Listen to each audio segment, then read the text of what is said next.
শনিবারেই বেশি থাকে। আর ধরেন ইফতারের পরে একটু ভিড় থাকে।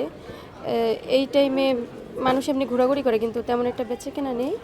আর 7টা-8টা পর্যন্ত থাকে, এরপর আবার সব চুপচাপ হয়ে যায়। না, এমন না যে বেচাকেনা নেই বা মানুষ আসে না। যারা বই পড়ে বা বই পড়ার নেশা আছে তারা অবশ্যই আসবে, তারা আসে।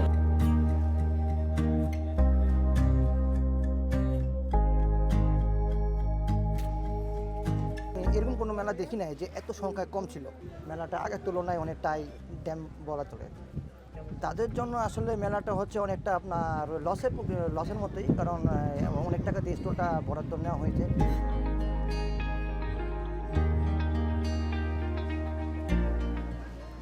এবার রোজা থাকা অবস্থায় মানে পাঠক পাঠিকে খুবই কম আসছে।